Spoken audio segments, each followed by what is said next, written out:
బండి సండే వ్యాఖ్యలు పక్కన పెడితే తెలంగాణకు రావాల్సిన స్థాయిలో గుర్తింపు రాలేదు. చాలామంది కష్టపడినటువంటి వారు ఉన్నారు, సేవ చేసిన వారిని గుర్తించడంలో కేంద్ర ప్రభుత్వం ఈసారి కొంచెం అలసత్వం వహించిందన్నటువంటి వాదన వినిపిస్తున్నారు. మీరు ఏకీభవిస్తారా? సో మీ పార్టీ వర్షన్ ఏంటి?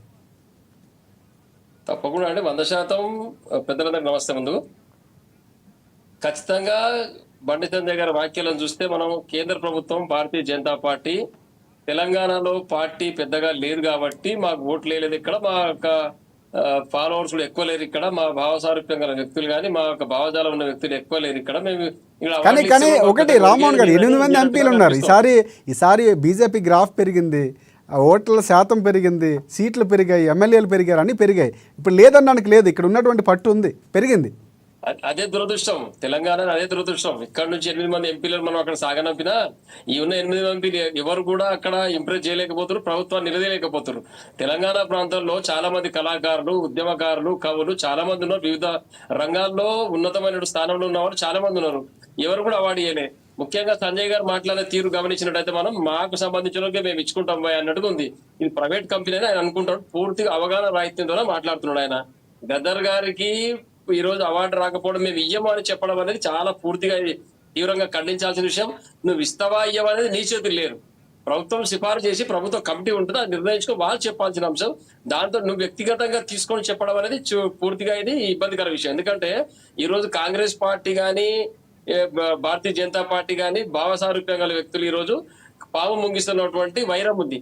వారితో పాటు జాతీయవాదం పేరు మీద బీజేపీ పార్టీ, వామపక్ష భావజాలం పేరు చాలా పార్టీలు పనిచేస్తున్నాయి ఇక్కడ. మరి అందరినీ కూడా ఈ రోజు నువ్వు జాతీయవాదులను కాకుండా వామపక్ష భావజాలం ఉన్నటువంటి వ్యక్తులను, కాంగ్రెస్ పార్టీ ఉన్నటువంటి వ్యక్తులని పార్టీలో చేర్ చేసుకుని వాళ్ళందరికీ పదవులు ఇస్తా ఉన్నావు, వాళ్ళతో చట్టా పట్టేసుకుని తిరుగుతా ఉన్నావు. మరి కండవా ఒకటి ఇప్పేసి కండవా కప్పుకున్నంత మాత్రం వాళ్ళు ఉన్నటువంటి భావం మారిపోతుందా? ఈరోజు ఈటల రాజేందర్ గారు పూర్తిగా లెఫ్టిస్ట్, ఆయన వామపక్ష భావజాలం గల వ్యక్తి. ఈ రోజు నీ పార్టీలో ఆయనకు అడ్మిషన్ ఇచ్చినావు, దాంతో పాటు ఎంపీ టికెట్ ఇచ్చినావు, గెలిపించినావు. రేపు మాప అధ్యక్షుడిగా డిక్లేర్ కాబోతున్నాడు ఈటల రాజేందర్ గారు.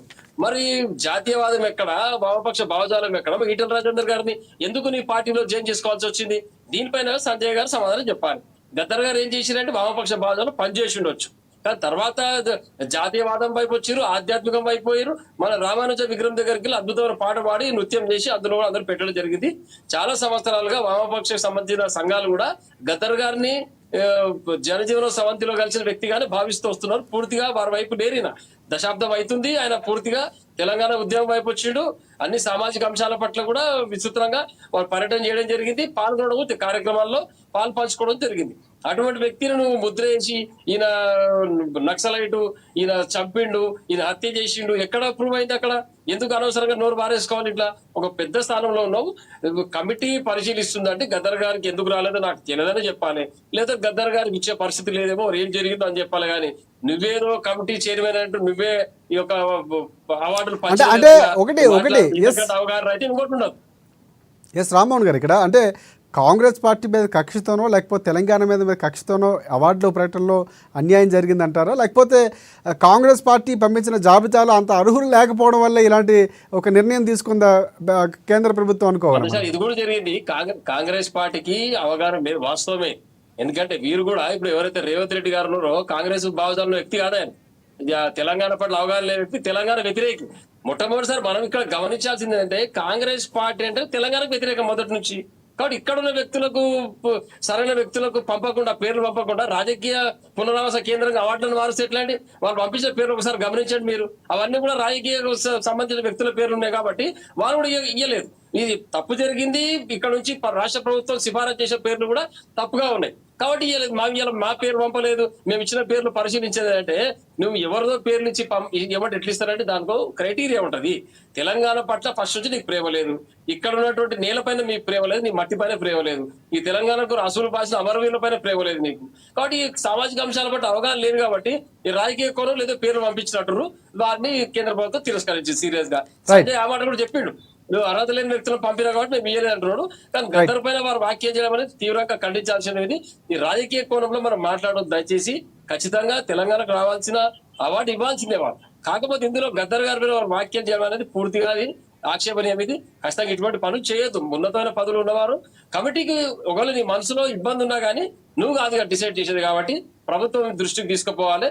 ఏం జరిగిందో అది మాకు తెలియదు, కనుక్కొని చెప్తామని ఓ సామరస్యపూర్వక వాతావరణంలో ప్రకటన చేయాలి. అంతేగాని ఈయననే ఏదో నేనే కమిటీ చైర్మన్, నేను ఇస్తలే, నేను ఇయ్యను పో అన్న విధంగా ఆయన సంజయ్ మాట్లాడుతున్నాడు. ఈ ఈ భావసారూప్యం ఉంది కాబట్టి ఇట్లా మాట్లాడుతున్నాడు. మేమేం చెప్తున్నాం అంటే అటువంటి వ్యక్తులు నీ పార్టీలో జైన్ చేసుకోవద్దు. నీ రాజకీయంగా ఎక్కడ దిక్కు లేదు కాబట్టి కాంగ్రెస్ వాళ్ళను కమ్యూనిస్ట్ వాళ్ళను జైన్ చేసుకొని ఆయన పదవులు ఇచ్చి వాళ్ళ గెలుపులకు నీ కడవతో నాకు గెలుపు చేపించి వాళ్ళ పైన పక్కన కూర్చొని మాట్లాడతావు. గద్దర్ గారి పైన వ్యతిరేకంగా మాట్లాడతావు. నీతి రైట్ ఒకటే రైట్ ఉంటే రైట్ అదే రైట్ రైట్ పార్టీలో రామ్మోహన్ గారు, పనిచేయాలి. Yes right right. శివలాల్ గారు, అంటే నిజంగా లిస్ట్ పంపించడంలో మీ పార్టీకి అనుకూలంగా ఉన్న వారిని పంపించారు, అందుకే తిరస్కరించింది అన్నటువంటి ఒక యాంగిల్ కూడా బండి సంజయ్ వినిపించారంటున్నారు. మీరేమంటారు? శేఖర్ గారు, కాంగ్రెస్ పార్టీ ఏదైతే లిస్ట్ పంపించిందో ఆ లిస్ట్ నే వీళ్ళు 100% చేస్తారు అనేది ఎక్కడ లేదు. అర్థమైందా? కాంగ్రెస్ పార్టీ బీజేపీ రెండు కూడా ఒక రకమైన విరుద్ధం అని మన రామ్మోహన్ గారు కూడా చెప్పడం జరిగింది. ఇంకోటి ఏమంటే ఒక స్క్రూటినీ కమిటీ